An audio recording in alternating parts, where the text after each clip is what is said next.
नमस्कार, स्वागत है आप सभी का एसी न्यूज पर। मैं हूं शाहीन खान। नजर डालते खबरों पर। सरगुजा जिले के नाम आज एक और उपलब्धि इतिहास के पन्नों में दर्ज हो गई है। अंबिकापुर के मां महामाया हवाई अड्डा से हवाई यात्रा की शुरुआत हो गई है। सीएम विष्णुदेव साय ने गुरुवार को राज्य के 3 बड़े शहरों के लिए हवाई सेवा का शुभारंभ किया। हवाई सेवा की शुरुआत होने से प्रदेश के 3 शहरों रायपुर, बिलासपुर, अंबिकापुर विमान सेवा से कनेक्ट होंगे। इस मौके पर विष्णुदेव साय ने कहा कि आज का दिन छत्तीसगढ़ के लिए ऐतिहासिक दिन है। आज रायपुर से अंबिकापुर तक हवाई यात्रा प्रारंभ हुई है। डबल इंजन की सरकार के कारण और प्रधानमंत्री मोदी के आशीर्वाद से लगातार छत्तीसगढ़ में हर क्षेत्र में विकास हो रहा है। आज छत्तीसगढ़ में विकास की एक नई कड़ी जुड़ी है। वही संविधान निर्माता बाबा साहेब अम्बेडकर के तथा कथित अपमान के मुद्दे पर देश भर में मचे घमासान को लेकर मुख्यमंत्री विष्णुदेव साय ने कांग्रेस पार्टी को घेरते हुए कहा कि कांग्रेस पार्टी शुरू से ही बाबा साहब का अपमान करती आई है। आज का दिन छत्तीसगढ़ के लिए एक ऐतिहासिक दिन है और गौरव का भी दिन है। आज रायपुर से अंबिकापुर हवाई यात्रा प्रारंभ हुई है और जिस तरह से डबल इंजन की सरकार के कारण और हमारे देश के यशस्वी प्रधानमंत्री श्री नरेंद्र मोदी जी के आशीर्वाद से लगातार छत्तीसगढ़ में हर क्षेत्र में विकास हो रहा है, तो आज छत्तीसगढ़ में विकास की एक नई कड़ी जुड़ी है और इसके लिए मैं पूरे छत्तीसगढ़ की 3 करोड़ जनता की तरफ से सबसे पहले अपने देश के यशस्वी प्रधानमंत्री जी का धन्यवाद करना चाहूँगा, उनका साधुवाद करना चाहूँगा कि हम लोगों की जो एक मांग भी थी रायपुर से अंबिकापुर हवाई यात्रा प्रारंभ हो और मां महामाया एयरपोर्ट का शुभारंभ माननीय प्रधानमंत्री जी ने वर्चुअली स्वयं किया था, तो वो सपना आज पूरा हुआ है। और निश्चित रूप से प्रधानमंत्री जी ने जो कहा था कि देश में अब हवाई चप्पल पहनने वाला भी हवाई यात्रा करेगा, तो वो सपना भी पूरा हो रहा है। तो इसके लिए मैं छत्तीसगढ़ की जनता को भी और विशेषकर सरगुजा संभाग की जनता को भी शुभकामनाएं देना चाहूँगा, बधाई देना चाहूँगा। ये हवाई यात्रा शुरू होने से निश्चित रूप से टूरिज्म के सेक्टर में, आर्थिक सेक्टर में और उद्योग के क्षेत्र में भी काफ़ी विकास होगा। बाहर से लोग टूरिस्ट भी आएंगे और इन्वेस्टर भी आएंगे और इससे निश्चित रूप से छत्तीसगढ़ का विकास होगा। और आज पहली यात्रा में हमारे सरगुजा के सांसद श्री चिंतामणि महाराज जी वो पहले यात्री हुए, जिनको पहला टिकट दिए, वो सब परिवार यात्रा कर रहे हैं और आज हाउस मतलब फुल था, पूरा फ्लाइट फुल थी। इतिहास उठा के देखना चाहिए कि अम्बेडकर जी का वास्तव में अपना अपमान किसने किया है। हमारी सरकार ने तो लगातार उनका सम्मान करने का प्रयास किया है। बाबा साहब भीमराव अंबेडकर जो संविधान के निर्माता भी थे, लेकिन दुर्भाग्य की इस देश का जो पार्लियामेंट है वहां उनका चित्र तक कांग्रेस की सरकार ने लगाना आवश्यक नहीं समझी थी।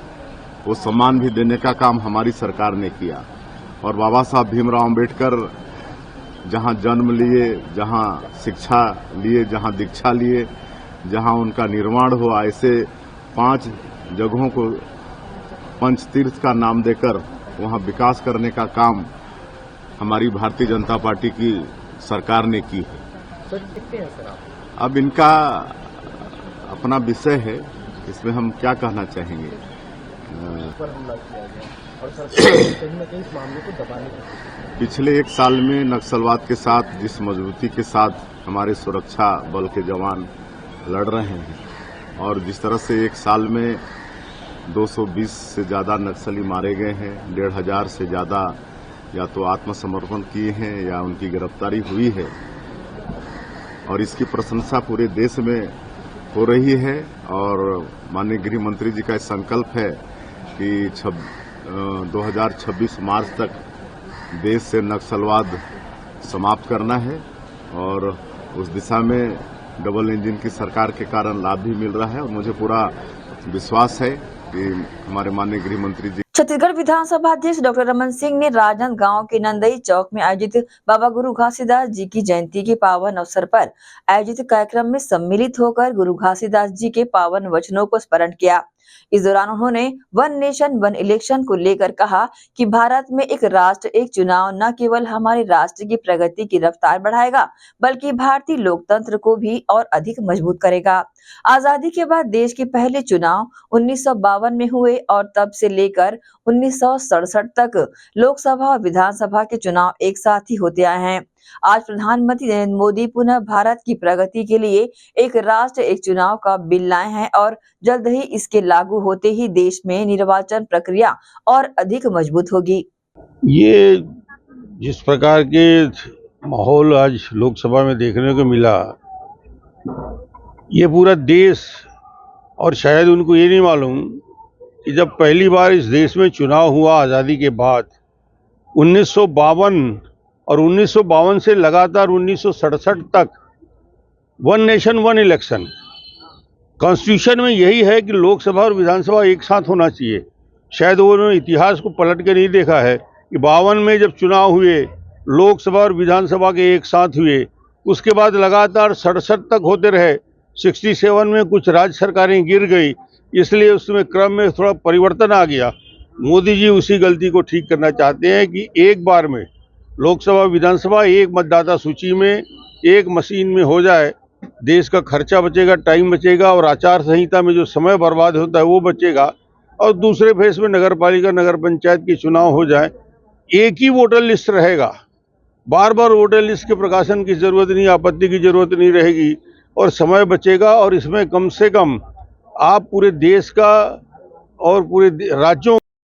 प्रदेश कांग्रेस अध्यक्ष दीपक बैज ने अबुझमाड़ क्षेत्र में कथित मुठभेड़ के दौरान घायल हुई बच्ची से मुलाकात की। डीकेएस अस्पताल में उन्होंने बच्ची के हालचाल को जाना और मुठभेड़ में मारे गए लोगों के मामले पर राज्य सरकार और केंद्रीय गृह मंत्री अमित शाह पर गंभीर सवाल उठाए।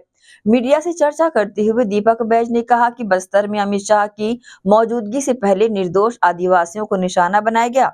11 तारीख की इस घटना में सरकार द्वारा 7 लोगों की मौत की जानकारी दी गई, लेकिन ग्रामीणों का कहना है कि इनमें से केवल 2 लोग नक्सली थे जबकि 5 निर्दोष ग्रामीण थे। बैज ने सवाल किया, यदि कोई ग्रामीण बच्चा डर के मारे जंगल भागता है तो क्या उसे भी नक्सली माना जाएगा?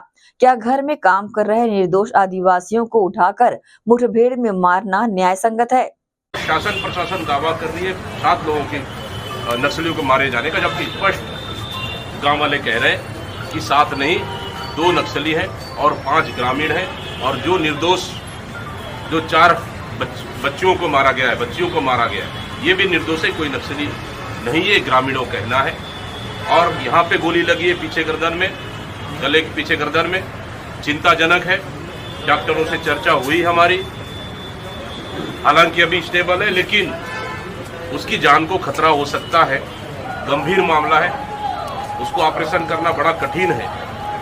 तो इस तरह से ये 11 तारीख को घटना, एक जहाँ डर के मारे एक पिता अपने 2 साल का बच्चे को लेकर जंगल की ओर भागता है, उसे गोली मार दिया जाता है और बच्चे को पुलिस अपने कब्जे में लेती है। इसी चीज को तो हम लोग को शुरू से अंदेशा था कि निर्दोष आदिवासी निर्दोष ग्रामीण मारे नहीं जाना चाहिए। और सरकार चाहे कितनी भी दावा कर ले, कहीं न कहीं इस एनकाउंटर पर सवाल खड़ा होता है। और नक्सलियों ने भी स्वीकार कर लिया, प्रेस नोट जारी करके हमारे 2 नक्सली थे जो दूसरे गांव मारे गए। तो फिर दूसरे गांव में कोई खेत में काम करने वाले, पानी भरने वाले, आप उड़द दाल तोड़ने वाले, उसको क्यों मारना है गोली? और 11 तारीख घटना है, गृह मंत्री अमित शाह जी आने से पहले का इसको छुपाया गया जानबूझ के, ताकि इस घटना को दबाया जा सके और सीधा सीधा पुलिस नक्सली मुठभेड़ दिखाया जा सके। अगर 2 नक्सली मारे गए तो नक्सली है, अगर 5 ग्रामीण मारे गए तो ग्रामीण है। और जो निर्दोष 4 बच्चों की जिस तरह से गोली मार दी गई है, बिल्कुल ये घटना ठीक नहीं है। इसके लिए मुख्यमंत्री, गृह मंत्री, सरकार जिम्मेदार है। कांग्रेस कमेटी मांग करती है इस घटना का जो निर्दोष लोगों को मारा गया है, इस पे जांच होनी चाहिए। एक कमेटी बनानी चाहिए, इस पे जांच होनी चाहिए, क्योंकि गंभीर मामला है। और इस तरह के निर्दोष आदिवासियों को नक्सलियों के आड़ में अगर सरकार मारते रहेगी तो बस्तर के लिए सबसे बड़ा चिंता का विषय है। गुरु घासीदास जयंती के अवसर पर दुर्ग में हनौदा गांव में भव्य सांस्कृतिक आयोजन के साथ लोक रंजनी कार्यक्रम का आयोजन हुआ। इस अवसर पर गांव में मंडई मेला आकर्षण का केंद्र रहा। सतनाम समाज के प्रवर्तक ब्लिजगढ़ के प्रथम संत परम पूज्य बाबा गुरु घासीदास की 268वीं जयंती समारोह पर दुर्ग के ग्राम हनौदा वार्ड में भव्य आयोजन किया गया। इस मौके पर सतनाम समाज के द्वारा गांव के सांस्कृतिक सतनाम मंच पर सांस्कृतिक कार्यक्रम के साथ ही लोक रजनी कार्यक्रम का आयोजन किया गया। इस मौके पर पूरे गांव में मंडाई मेले की धूम नजर आई।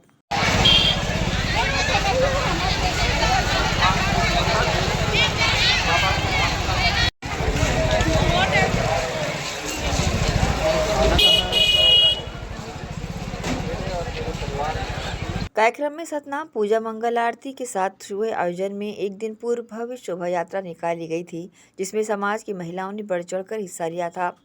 इस दौरान सतनाम समाज के पदाधिकारियों ने प्रतिक्रिया दी।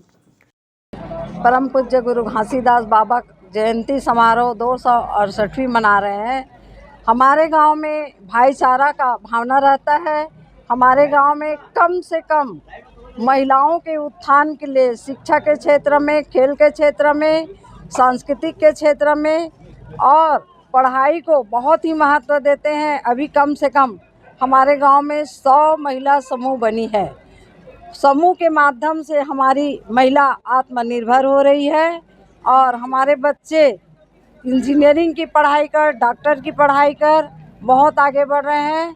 और महिलाओं के उत्थान के लिए हमारे गांव में हमारे समाज की महिलाएं बहुत ही नेक कार्य कर रही है। जैसे बाड़ी लगा के अपना जीविकोपार्जन कर रहे हैं और समूह के माध्यम से बहुत ही आगे बढ़ रहे हैं। तो ज़्यादा सादर जय सतनाम। हमारे गांव में आज बहुत ही खुशी की बात है कि हम लोग संत गुरु घासीदास जी का 168वीं जयंती मना रहे हैं। यह जयंती बहुत ही हर्षो उल्लास के साथ मनाते हैं। हमारे गांव में आज सुबह से लेकर मंचस्थ कार्यक्रम होता है, बच्चों का डांस होता है और यहाँ मंडई का भी कार्यक्रम होता है जो हजारों लोगों की भीड़ लगा रहता है, शांतिपूर्ण होता है। मंडई मेला में बहुत से मिठाइयाँ और दुकान वाले आते हैं। बहुत ही अच्छा प्रोग्राम होता है और रात्रि में 10 बजे सांस्कृतिक कार्यक्रम लगाया जाता है, जिसका आनंद बहुत दूर दूर के गांव वाले आकर के यहाँ लेते हैं। यह कार्यक्रम कम से कम 52-53 वर्ष हो गए यहाँ पे मनाते आ रहे हैं। तो बाबा गुरु घासीदास जी की 268वीं जयंती ग्राम हनौदा में बहुत ही धूमधाम के साथ में मनाया गया। आज वास्तव में हमारे गांव के जो परंपरा है, जो सन 1972 से 52 साल 53 साल हो गया है ये कार्यक्रम चल रहा है।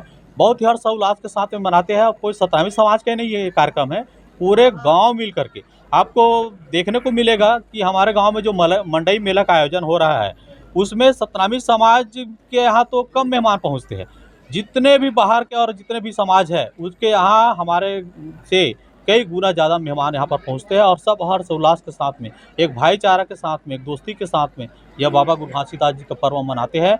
और ये बाबा गुरु घासीदास जी की ये पर्व है जो इतने सालों से हम मना रहे हैं, इसी का परिणाम है कि आज हमारे गांव में इतना खुशहाली है। हमारे गांव में सब बच्चे लोग अच्छा पढ़े लिखे लोग हैं। अभी हमारे गांव में 2 बच्चे जो है हमारे समाज के नीट परीक्षा पास करके MBBS की पढ़ाई अभी प्रारंभ की है। ये गौरव की बात है, हमारे समाज के बच्चे हैं। और इसी की परंपरा में हमारे गांव में एक अच्छा परंपरा बनाए हुए हैं कि हमारे युवा साथियों के द्वारा प्रत्येक रविवार को सफाई अभियान किया जाता है, वृक्षारोपण किया जाता है, शौच मुक्त गांव बनाने के लिए हम लोग अभियान चलाते हैं। और जितने भी प्रकार के नशा उन्मूलन कार्यक्रम, जहां पर जैसे शराब बिकता है उसको बंद करवाते हैं, जहां पर शराब पीने वाले लोग दिखते हैं उनका पुतला दहन का कार्यक्रम करवाते हैं। इस तरीक़े से बहुत ही रचनात्मक कार्यक्रम हमारे गाँव में होता है। ये बाबा गुरु घासीदास जयंती का ही जो श्रेय है, यही परिणाम है जो यहाँ पर भाईचारे के साथ मनाते हैं, इसका ही श्रेय है। और हम लोग हमारे गांव में 11 फरवरी को ये पूरा विश्व का पहला गांव हनौदा है जो 11 फरवरी को गांव का जन्मदिन मनाता है, जो पूरा विश्व में पहला गांव है जो अपने गांव का जन्मदिन मनाने वाला गांव।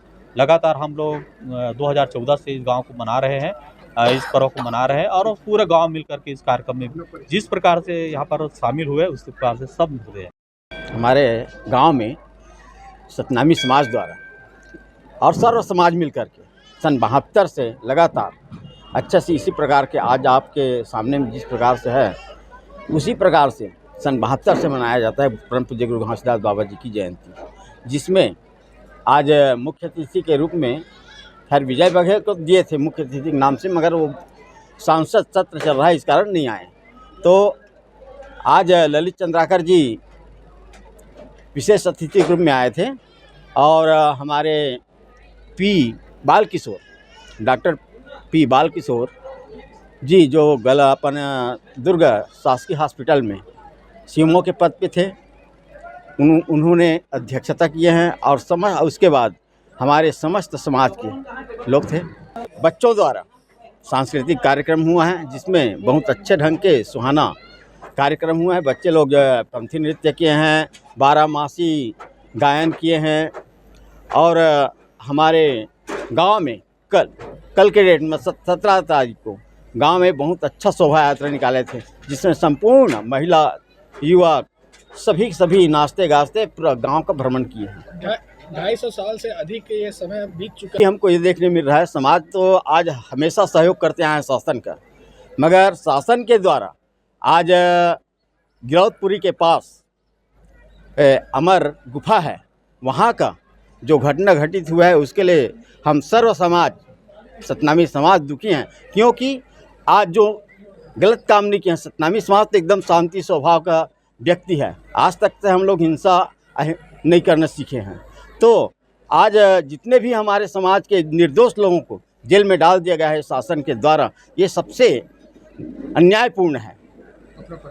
मेरा नाम तेजराम चंदेल है और एक शब्दार मुन्नत, और इसी पर्पस में आज गुरु घासीदास जी जयंती के उपलक्ष्य में हम समस्त ग्रामवासी हनौदा का है ना ये मांग करते हैं शासन से कि निशर्त जितने भी हमारे जेल में बंद है 180 जनता, उनको बिना ये किए छोड़ा जाए। एसीएन न्यूज के लिए दुर्ग सेना सिंह फारूकी की रिपोर्ट। रुकेंगे छोटे से ब्रेक के लिए, जल्द हाजिर होते हैं। आप सब बने रहिए एसीएन न्यूज के साथ। जीटी डायग्नोस्टिक, जहां सबसे एडवांस टेक्निक्स के साथ सारी जांचें एक ही छत के नीचे। जीटी डायग्नोस्टिक लाए हैं आपके शहर में पहली बार मध्य भारत का सबसे एडवांस 3 टेस्ला एमआरआई, जो आपको देगा बेस्ट क्वालिटी इमेजेस और सारी स्कैनिंग 6 से 10 मिनट में हो जाती है, जहां आम एमआरआई मशीन 45 से 1 घंटे लेती है। इसमें है वाइट बोर, जिसमें मरीज अंदर जाते हैं तो उन्हें डर नहीं लगता, और साथ ही फीट फर्स्ट की सुविधा, डॉक्टर को इलाज करने में सुविधा। आप अपने डॉक्टर की सलाह से सही जगह एमआरआई कराएं। जीटी डायग्नोस्टिक सेंटर में multi slice CT scan, ultrasound, echo एवं समस्त बाकी जांचों की सुविधा एक ही छत के नीचे। जीटी डायग्नोस्टिक में 24 घंटे सुविधा, स्वच्छ वातावरण एवं waiting area, qualified doctors, trained staffs. GT diagnostic, near Nehru Nagar square, Priyadarshini परिसर, भिलाई।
ब्रेक के बाद एक बार फिर से आप सभी का स्वागत है। गुरु घासीदास जयंती के अवसर पर गुरु अगरदास सतनामी कल्याण संगठन भिलाई चरोदा द्वारा 2 दिवसीय गुरु घासीदास जयंती समारोह का आयोजन भिलाई 3 के सतनाम भवन में किया गया। बाबा गुरु घासीदास जयंती के उपलक्ष्य में मंगलवार 17 दिसंबर को भिलाई 3 में सतनामी समाज द्वारा शोभा यात्रा निकाली गई। शोभा यात्रा में जय सतनाम का जय घोष गुंजायमान होता रहा।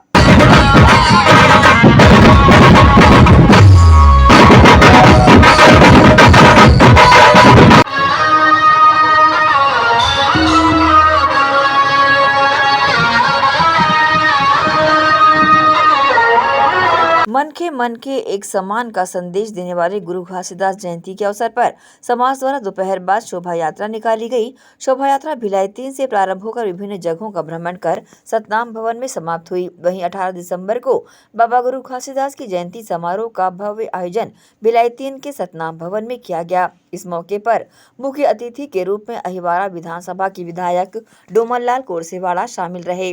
साथ ही विशिष्ट अतिथि के रूप में नगर पालिका परिषद अहिवारा के अध्यक्ष नटवर ताम्रकार, जामुल नगर पालिका के अध्यक्ष ईश्वर सिंह ठाकुर, भाजपा जिला भिलाई अध्यक्ष महेश वर्मा सहित स्थानीय जनप्रतिनिधि बड़ी संख्या में शामिल रहे। इस मौके पर शामिल सभी अतिथियों का स्वागत सम्मान परंपरा अनुसार मंच के माध्यम से समाज के द्वारा किया गया। इस अवसर पर सम्मान समारोह का भी आयोजन किया गया था, जिसमें शामिल सभी अतिथियों ने समाज में उत्कृष्ट कार्य करने वाले लोगों का मोमेंटो और शाल श्रीफल देकर सम्मान किया। हम लोग प्रतिवर्ष भांति इस वर्ष भी परम पूज्य बाबा गुरु घासीदास की 250वीं जयंती के उपलक्ष्य में कल 17 दिसंबर को सतनाम संदेश यात्रा निकाले हैं।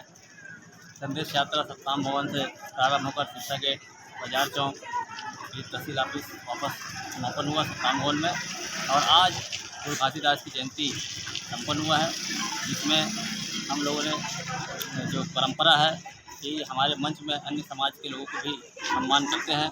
इसी कड़ी में सामाजिक सम्मान समारोह का आयोजन किया गया है, जिसमें सभी समाज जो सम्मानीय अतिथि थे उनका सम्मान एवं हमारे समाज के होनहार कार्यकर्ता उनके अथक प्रयास से सतनामी समाज का भविष्य विकास अच्छे अग्रसर हो रहा है के तहत हम लोगों ने आज कार्यक्रम आयोजित किया है। आज बाबा गुरु घासीदास जी की 268वीं जयंती के पावन अवसर पर सबसे पहले तो सभी क्षेत्रवासियों को हार्दिक बधाई। और बाबा जी ने संदेश दिया था कि मन के एक समान है, तो इसलिए सतनामी समाज के साथ साथ बाबा गुरु घासीदास जी सभी के गुरु हैं और उसी को आत्मसात करते हुए हमारे यहाँ जयंती का कार्यक्रम सतनाम भवन भिलाई 3 में प्रतिवर्ष आयोजित किया जाता है। और समाज के साथ साथ सभी लोगों का, सभी समाज के प्रमुखों को बुला करके उनका सम्मान करते हैं।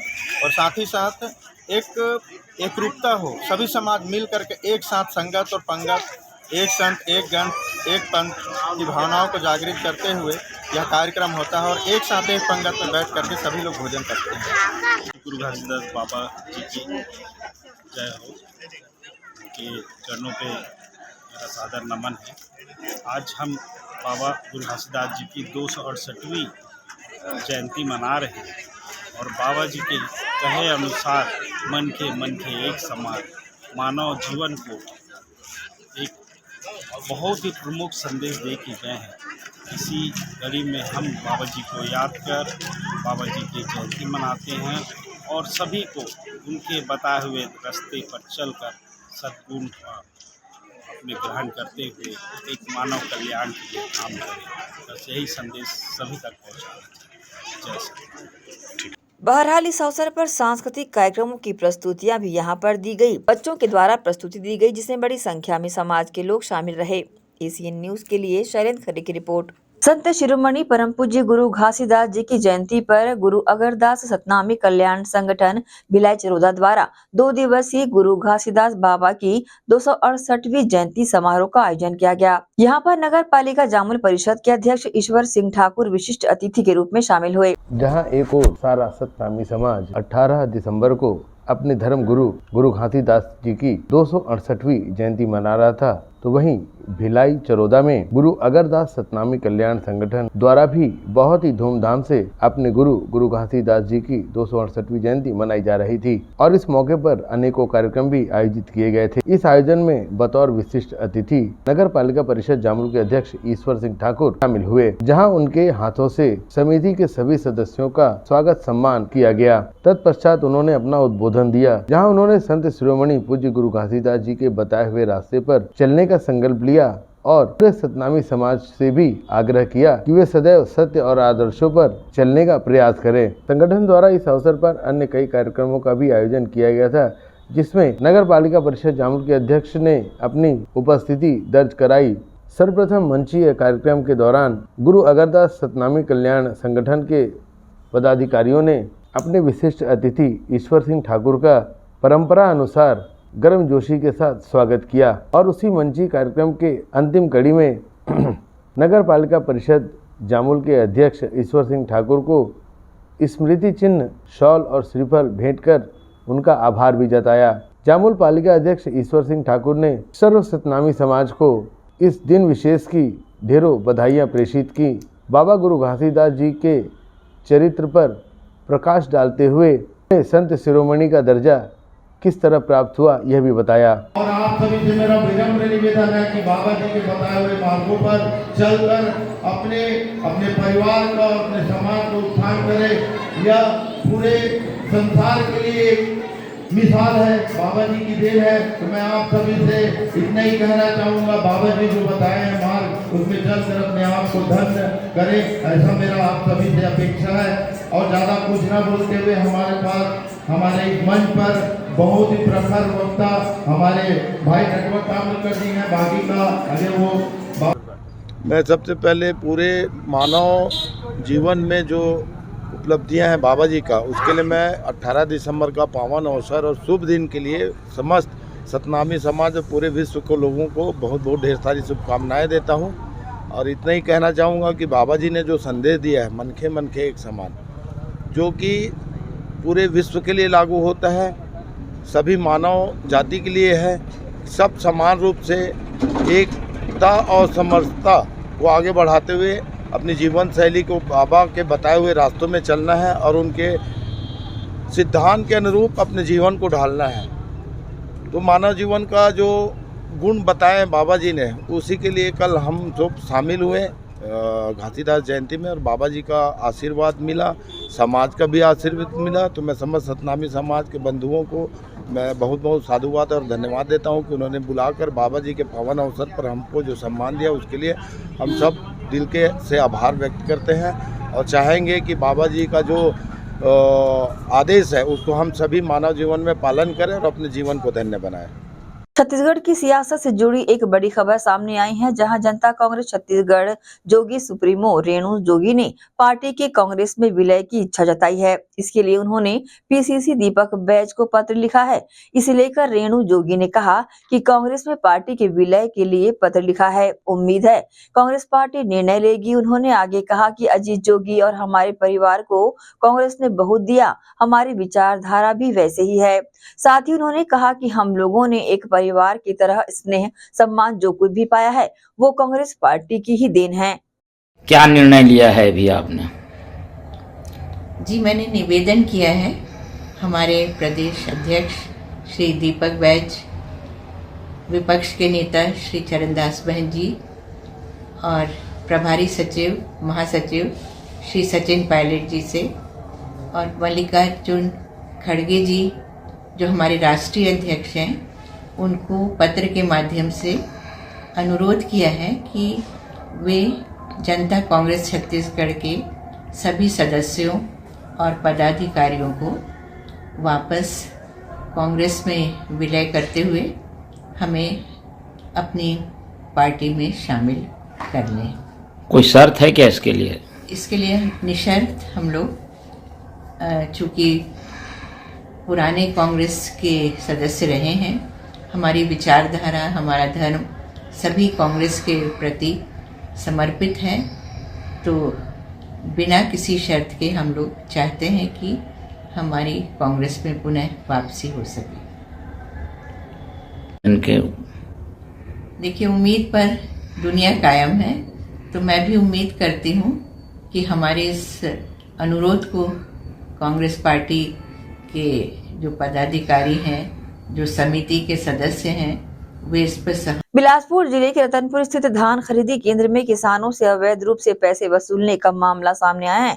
धान के तौल के नाम पर किसानों से खुलेआम पैसे लिए जा रहे हैं, जिसका एक वीडियो सोशल मीडिया पर जमकर वायरल भी हो रहा है।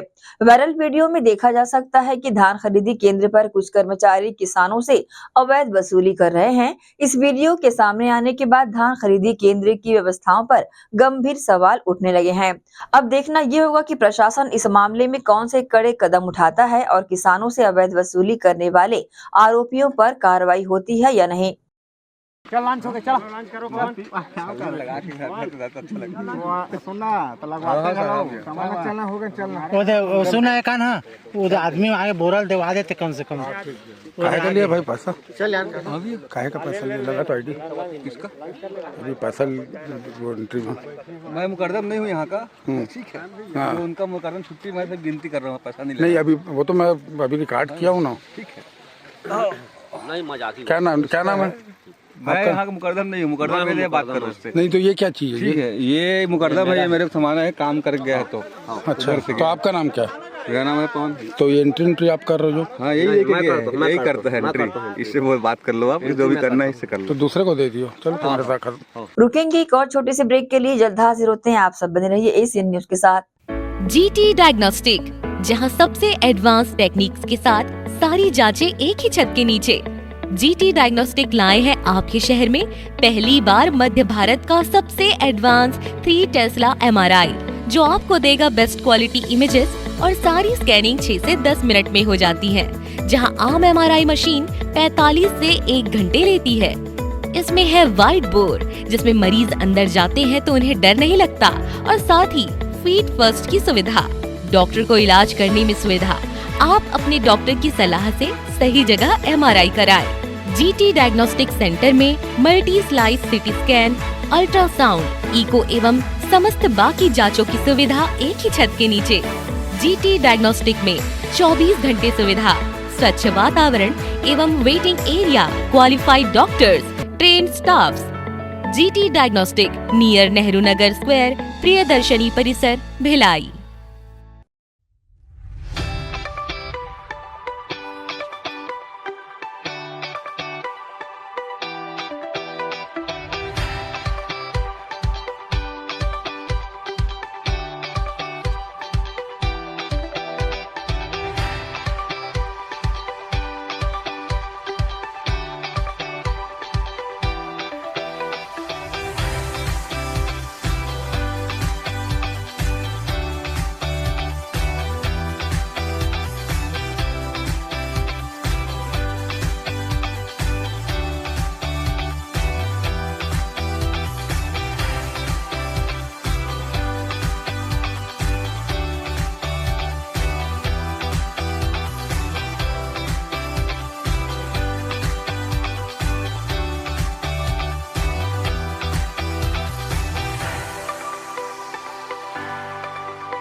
श्री शंकराचार्य प्रोफेशनल यूनिवर्सिटी जुनवानी, जी हाँ, सत्र 2024-25 के लिए प्रवेश प्रक्रिया प्रारंभ है।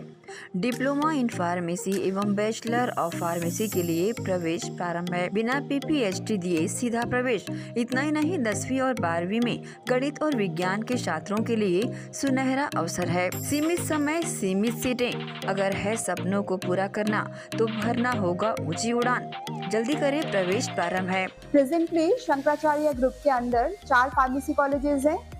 इन चारों फार्मेसी कॉलेजेस में diploma in pharmacy and bachelor of pharmacy की कोर्सेज रन होती हैं। साथ में masters in pharmacy and PhD की कोर्सेज भी हम ऑफर करते हैं। शंकराचार्य प्रोफेशनल यूनिवर्सिटी के अंडर ये चारों कॉलेज एफिलिएटेड हैं and most importantly pharmacy council of India ने चारों कॉलेजेस को अनुमोदन दिया है। जैसे कि आप जानते हैं, Shankaracharya group is famous for its infrastructure, its faculty, its students group, and in every aspect we are on top as from 2008. So in this year also, अगर आप चाहते हैं कि आप 12th के बाद साइंस में आपके भविष्य बनाना चाहते हैं तो शंकराचार्य प्रोफेशनल यूनिवर्सिटी में एक बार जरूर आए। फार्मेसी कोर्स में अभी डायरेक्ट एडमिशन 12th की परसेंट बेसिस पे दिया जा रहा है, तो जल्द से जल्द संपर्क करें। तो एडमिशन हेतु जल्दी करें। Shri Shankaracharya professional university, Junwani, Bhilai, Chhattisgarh. संपर्क करें 9977258200।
ब्रेक के बाद एक बार फिर से आप सभी का स्वागत है। वर्षों से कचरे की बदबू और उठने वाले धुएं से परेशान पोटिया के रहवासियों ने अपना आपा खोया और नगरीय निकाय चुनाव में मतदान नहीं करने का मन बनाया और दुर्ग नगर निगम कार्यालय का घेराव कर आक्रोश जताया। इस दौरान वार्ड के नागरिकों ने सड़क जाम कर प्रदर्शन किया। दुर्ग के पोटिया कला वार्ड 54 में सैनिटाइजेशन प्लांट लगाए जाने को लेकर वार्ड के रहवासियों ने अपना आपा खो दिया। आक्रोशित वार्ड वासियों ने बड़ी संख्या में दुर्ग नगर निगम कार्यालय का घेराव किया और जमकर प्रदर्शन कर डाला।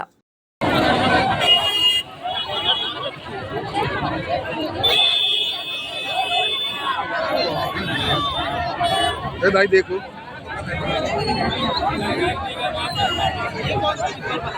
आपको बता दें, वार्ड के रहवासियों ने आक्रोश जताते हुए बताया है कि विगत 50-55 वर्षों से वार्ड क्षेत्र में ट्रेचिंग ग्राउंड होने के कारण सभी नारकी जीवन जीते आ रहे हैं। ट्रेचिंग ग्राउंड की वजह से पूरे क्षेत्र में उठने वाले जहरीले धुएं एवं जानलेवा बदबू के कारण बहुत ही कठिनाइयों से जीवन यापन ये कर रहे हैं। साथ ही पूरे वार्ड क्षेत्र में कई सालों से दर्जनों आवारा कुत्तों का भी आतंक बना रहता है। ये कुत्ते बच्चों, महिलाओं, पुरुषों एवं गाय, बछड़ों, पालतू जानवरों को अपना शिकार बनाते हैं। कई गंभीर संक्रामक बीमारियों से वार्ड में अनेक लोगों की मृत्यु भी हो चुकी है।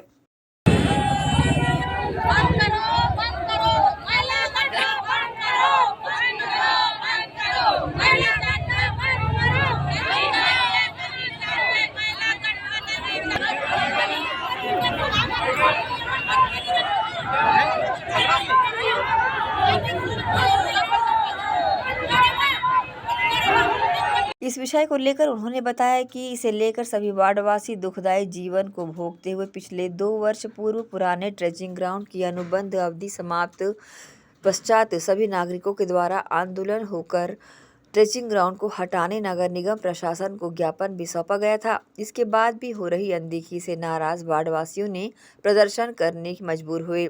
साथ ही इस दौरान वार्ड की महिलाओं ने चुनाव का बहिष्कार किए जाने की बात कही। खेत खार में, पानी में, गंदगी में पूरा झिल्ली मन हा जावत थे। गरवा गाय मला काट काट के कुकुर माकर मन लावत थे। 27 साल ले हमन बहुत परेशानी झेलत हन। अब ये महिला गड्ढा नहीं हटी तो हमन वोटिंग नहीं देवत। कोनो भाई बहनी मन हा पोटिया कला के वोटिंग नहीं देवे। साहू है महिला गड्ढा कचरा जाए से बहुत गंदगी फैलत है। खेत खाद नहीं बो सकत है किसान हा, न पैदल चल नहीं सकत है और का कहते गरवा गाला जिंदा खात है, गरवा भी नहीं पाल सकत है। और रात में गाड़ी में जोरा के गरवा मतलब लेके रास्ता मुलदा थे। कुत्ता मन पूरा आदमी दौड़ा थे। रात होते तब गली गली कुत्ता मन हा दौड़ा थे।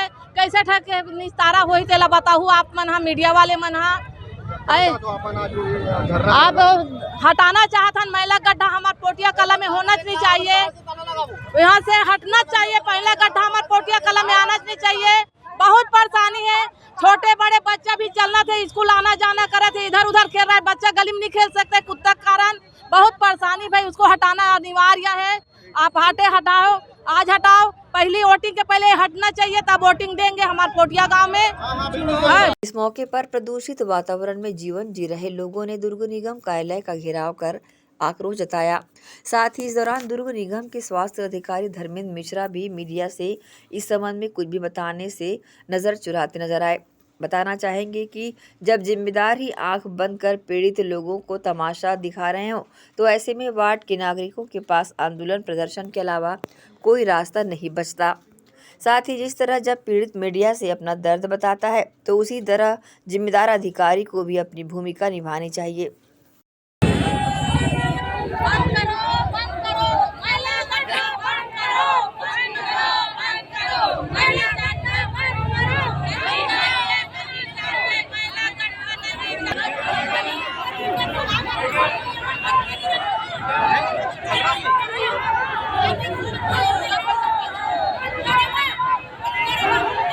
पोटिया के पीड़ित रहवासियों ने निगम गेट पर प्रदर्शन कर जिला कलेक्ट्रेट का रुख किया, जिसके बाद आगे नहीं जाने दिए जाने के कारण सभी ने वही जमीन पर बैठकर नारेबाजी की और न्याय की गुहार लगाई। देखिए क्या कहा वार्ड पार्षद और महिलाओं ने। तो बहुत ज़्यादा थी वहाँ पे। जब ट्रेचिंग ग्राउंड था तो वहाँ आग लगाया जाता था। उसके धुएं से हम लोग बहुत परेशान रहते थे। मरे हुए मवेशियों को रोड में फेंक देते थे, वो सड़ता था, बदबू आता था। हमारा कुत्ते उसको नोचते थे। हमारे जो जानवर है उनको भी जिंदा पकड़ के वो लोग खा जाते थे और हम लोगों को आने जाने में दिक्कतें होती थी। सांस लेने में हम लोग सोचते थे सांस लेने के लिए कि सांस लेंगे तो दम घुट जाएगा। वार्डवासी बोल रहे हैं भाई, अब वो जाने की वो बोल रहे हैं कि भाई इस समय हम लोग मतदान नहीं करेंगे, हम लोग चुनाव का बहिष्कार करेंगे। ये सब बात वार्डवासी लोग बोल रहे हैं। हम लोग चाहते हैं कि वहाँ पे जो सेग्रीगेशन प्लांट लगाने के बहाने फिर से कचरा जो डंप करने का प्रयास नगर निगम या नगर प्रशासन के द्वारा जो किया जा रहा है उसको रोका जाए और हम लोग नहीं चाहते कि दोबारा वहाँ पे मैला गड्ढा लाया जाए। गड्ढा बंद कराना है कर सती हम आए हैं कि मैला गड्ढा बंद होना चाहिए कि मैला गड्ढा जाए से हमारे बच्चा मन ला कितना परेशानी है, हमन ला कितना परेशानी है, जो हमारे जानवर ला परेशानी, जो वहाँ कई मतलब कुत्ता मन हमारे जानवर ला खा चुके हैं और हमार खेत मन भी पासेच में है कि हमार खेत वहाँ कमायल जाथन तो हमारा ओकर बदबू से काम करे की इच्छा नहीं, हमार तबियत खराब हो जाती है, बीमारी हो जाती है हमारा। 20 साल हो गए। एसीएन न्यूज के लिए दुर्ग से नसीम फारूकी की रिपोर्ट। जशपुर पुलिस ने अंतर्राज्यीय चोर गिरोह के 2 सदस्यों को गिरफ्तार करने में सफलता हासिल की है। ये दोनों आरोपी ओडिशा के रहने वाले हैं और अपने अन्य साथियों के साथ मिलकर जशपुर जिले में कई चोरी की घटनाओं को अंजाम दे चुके हैं। एसपी शशि मोहन सिंह ने आरोपियों की गिरफ्तारी के लिए उप पुलिस अधीक्षक विजय सिंह राजपूत के नेतृत्व में एक टीम का गठन किया था, जिसमें साइबर सेल को भी शामिल किया गया था। कुछ घंटों में ही पुलिस ने आरोपियों जिसमें मोहम्मद कमरुद्दीन हुसैन और मोहम्मद करीम हुसैन को कुनकुरी क्षेत्र से गिरफ्तार कर लिया। जानकारी के अनुसार कांसाबेल थाना की एएसआई नीता कुर्रे और उनकी टीम द्वारा चेक गश्त के दौरान एक संदिग्ध वाहन स्विफ्ट कार को देखा गया। चालक ने जांच के दौरान वाहन नहीं रोका और तेज गति से वाहन को भगाने की कोशिश की। पुलिस ने तत्परता दिखाते हुए संदिग्ध वाहन का पीछा किया। मामले की जानकारी उप पुलिस अधीक्षक विजय सिंह राजपूत ने दी है। जिला जशपुर में हो रहे चोरी की घटनाओं के रोकथाम के सतत प्रयास के लिए पुलिस अधीक्षक महोदय द्वारा रात्रि गश्त को और प्रभावी बनाने के निर्देश दिए गए थे। इसी क्रम में 13-14 दिसंबर की दरमियानी रात में कांसाबेल और डोकड़ा की संयुक्त पुलिस ने एक संदिग्ध कार जो तेजी से चला करके जा रहा था रोकने का प्रयास किया। बाद में जो वाहन चालक था वो गाड़ी टांगरगांव रोड में उतार करके भाग खड़ा हुआ। गाड़ी से हमें करीम हुसैन का लाइसेंस बरामद हुआ और चोरी के कुछ सामान जैसे 3 टायर, गैस कटर और अन्य औजार भी बरामद किए। इन लाइसेंस के आधार पर पूछताछ करते हुए पुलिस जो है वो 2 चोरों तक पहुंची, करीम हुसैन, और इनसे सघन पूछताछ पर हमें मालूम हुआ कि ये अंतर्राज्यीय गिरोह उड़ीसा में रहकर जशपुर में चोरी घटनाओं को अंजाम दे रहा था। थाना फरसाबहार, बागबहार, तबकरा, कांसाबेल, कुनकुरी, इन सभी जगहों पर इन्होंने टायर चोरी किया था और बंडेगा में जाकर के ये बेच दिया करते थे। इनके साथ साथ 2 इनके और साथी मिराज अहमद, नौसाद आलम, इनका भी नाम सामने आया है और पुलिस जो है इस गिरोह के गिरफ्तार 2 आरोपियों को अभी न्यायिक रिमांड पर भेज रही है और अन्य 2 की तलाश जारी है। दुर्ग पुलिस द्वारा लगातार शहर में आए बाहरी नागरिकों की पतासाजी कर उनकी जानकारी जुटाई जा रही है। इसी कड़ी में गुरुवार तड़के भी गयानगर वार्ड में पहुंचकर सघन जांच की गई। दुर्ग शहर में आए दिन बाहरी नागरिकों की पतासाजी में दुर्ग पुलिस जुटी हुई है। इसी के तहत गुरुवार को तड़के दुर्ग के गयानगर वार्ड में जांच के लिए सघन अभियान चलाया गया। इस दौरान संदिग्धों की सर्चिंग में लगी दुर्ग पुलिस ने आधी रात के बाद अभियान शुरू किया।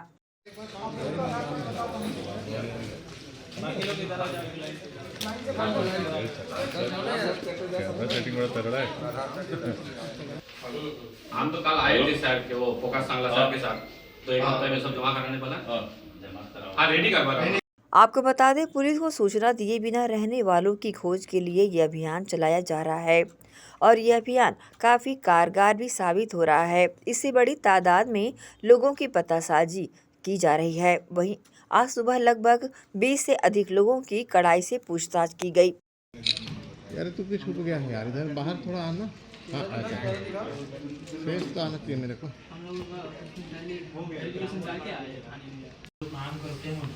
नहीं, हमको जैसे मालिक देते हैं